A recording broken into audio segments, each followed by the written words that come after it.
Pertama tuan-tuan, memang ada hadis-hadis Nabi yang sebut mention perubatan, bahan-bahan. Bahkan bukan ada hadis saja, ada juga ayat Quran. Umpamanya madu lah, kan? Yakhruju min butuniha syarabun mukhtalifun alwanuhu fihi shifaa'un linnas. Keluar daripada perut lebah itu ialah minuman yang berbeza-beza warnanya. Tuan-tuan tengok, tuan-tuan pergi beli di Taif, ada madu warna ni kan. Tapi fi shifaa'un linnas, padanya ialah ada ubat untuk manusia. So yang ni kita tak boleh deny. Kalau ada kata madu pun mengarut ya, tak boleh. Sebab memang firm ada dalam Quran. Kalau siapa kata madu bukan ubat, dia boleh kufur. Sebab Quran kata shifaa'un linnas.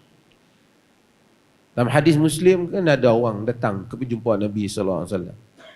Dia kata, "Akhi yashtaki batnahu." Saudaraku mengadu sakit perut. Nabi kata, "Isqi yang asala." Bagi pada dia madu. Besok dia kata, dia mari pula. Dia kata macam tu juga. Nabi kata, "Isqi yang asala." Bagi dia madu. Besok dia datang, dia bagi tahu juga. Nabi kata, bagi dia madu. Tapi dia kata, "Qad fa'alt." Aku dah buat dah, bagi dah dia madu. Apa Nabi kata? "Kadzaba batnu akhik." Kan? Perut saudara kamu tu bohong. Allah benar, perut saudara kamu tu bohong. Sadaqallah wa kadzaba batnu akhik. Allah benar, perut saudara kamu tu bohong. Isqi yang asalah, bagi dia madu. Dia bagi kat madu, fa bara'. Akhirnya dia sembuh. Mungkin dos belum cukup, tempoh belum cukup. So ini kita tak boleh deny. Kata yang ni tak, okey. Benda clear. Memang Nabi kata ubat. Kemudian timbul bahan-bahan yang Nabi sebut ini. Yang Nabi sebut, Quran sebut syifa, ubat. This is no doubt. Tapi ada banyak bahan-bahan lain yang Nabi sebut. Seperti habbatus sauda, kan? Orang Melayu habbatus sauda tu bijirin hitam tu lah. Saya pergi kepada satu kedai ada jual bahan Arab ni. Dia pun nak cakap Arab juga, kawan nak tanya tu. Dia kata, "Ada tak habbatus sauda?" Yang tu jadi biji sauda, bukan biji sauda. Habbatus sauda. Orang kita ni kalau bunyi ain sikit dia rasa bunyi Arab lah kan. Seperti Nabi Adam. Itu Nabi Adam. Okey. Tak apa. Habbatus sauda shifa min kulli da illa sam. Yani ay maut. Hadis sahih. Habbatus sauda ubat pada setiap jenis penyakit. Saya cuba habbatus sauda dalam beberapa benda, masya-Allah. Dan saya pagi-pagi dia dulu ambil madu, masya-Allah. Kan? Juga ada di dalam Quran sebut tentang zait zaitun. Kan? Tentang syajaratul mubarakah, zaituha. Kan? Pokok yang berkat disebut zaitah, yang ni minyak zaitun. Cumanya bahan-bahan ini dia tak bagi tahu banyak mana nak ambil. Itu. Nak ambil satu botol ke? Nak ambil setengah sudu ke? Ini kena balik kepada kajian kepakaran. Orang dulu mungkin tidak ada makmal, tapi dia base kepada pengalaman mereka. Pengalaman demi pengalaman dan boleh diambil kira. Itu yang saya kata tadi, di atas sangka yang besar. Agama ambil kira. Ghalabatuz zan. Di atas sangka yang besar. Base kepada pengalaman. Mungkin dia tak boleh nak test sampai ni, tapi dia kawan ni dah cuba, dia cuba testimoni atas cubaan, dia dapat kesimpulan. Kalau sakit macam ni, you minum satu cawan. Pengalaman itu Islam ambil kira lah.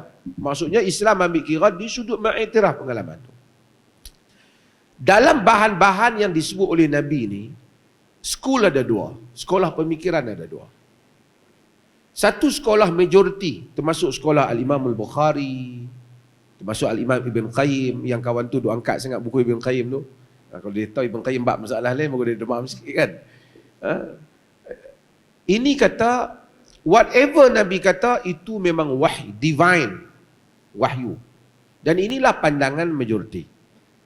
Masa kalau Nabi kata apa habbatus sauda lah. Yang ni Nabi wa ma yantiqu anil hawa in huwa illa wahyu yuha. Nabi tak cakap dengan hawa nafsu. Yang Nabi cakap wahyu. Sekolah pemikiran yang kedua yang dikenali Al-Qadhi Iyad, Ibn Khaldun. Mereka ni kata Nabi ni dia sebut benda-benda ni di atas dasar untuk berdasarkan kepada apa yang diamalkan oleh orang Arab. Karena itulah yang diamalkan oleh orang Arab dan dia yang pentingnya core kepada ajaran itu ataupun moral kepada apa yang Nabi sebut, kena cari bahan berubat. Alasan mereka kerana Nabi pernah tegur tentang talqih an-nakhl, tentang pendebungaan pokok tamar. Nabi kata illam taf'alu la soluh. Kalau tak buat pun okey. Kemudian bila mereka tak buat, menyebabkan pokok tamar tu buahnya kurang.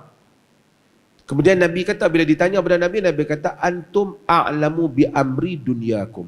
Kamu lebih tahu tentang urusan dunia kamu. So mereka ni, sekolah pemikiran ni kata bahawasanya yang Nabi bagi tahu tu Nabi cumanya Nabi tahu, macam kita tahu apa yang baik untuk kesihatan. Orang cakap kat Nabi, Nabi bagi tahulah kau gunalah ubat ni. Kerana berdasarkan pengalaman tadi yang telah orang guna, bukan wahyu, sehingga kita tidak ada pilihan yang lain.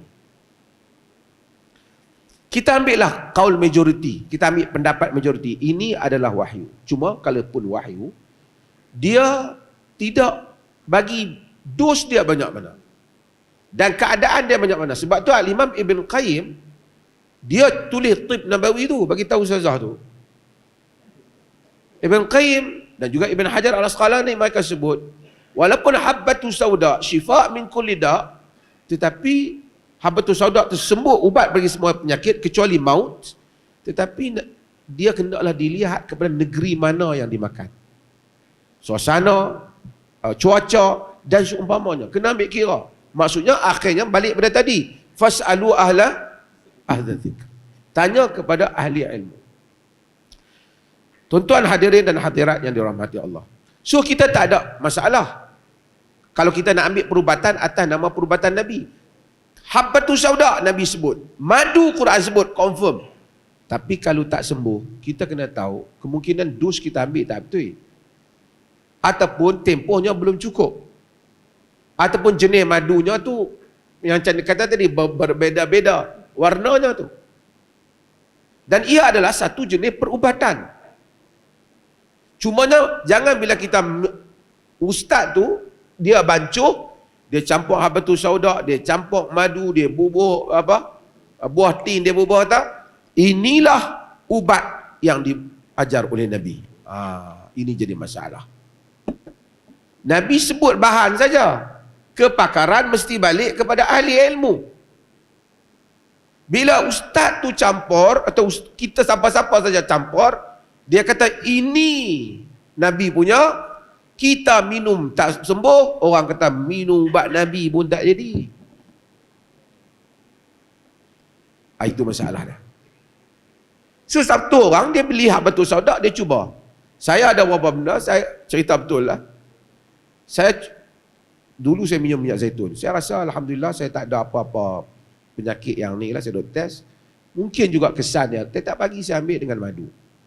Kemudian lately saya cuba minyak habbatus sauda tu. Saya tak kira, tak ada lah. Saya cuba banyak ni. Dan saya rasa alhamdulillah ada beberapa benda yang bagus. Saya rasa segar. Tapi itu adalah pengalaman diri kita. Pengalaman. Kita tak boleh lah pergi betul kalau nak minum minyak ni. Pasal saya baru test atas diri saya. Demikian juga perubatan lain. Timbul perbincangan di kalangan para ulama. Nabi sebut bahan tu kerana bahan tu adalah masyarakat Arab. Andai kalaulah kata ada dalam masyarakat Arab ginseng, Nabi sebut ginseng tak? Kita, apa dia lagi bahan yang ada tanah Melayu ni? Tungkat Ali. Maksudnya, sekolah pemikiran yang kedua, dia kata Nabi bagi tahu walaupun Nabi ajar jampi. Nabi tak kata kamu semua tak payah nak pergi berubat lah. Jampi dah cukup. Nabi tak.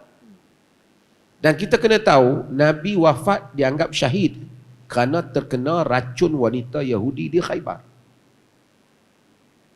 Kalau semua bahan pengubatan tu telah ada petua di dalam agama, Nabi tentu akan minum benda yang menghilangkan racun itu.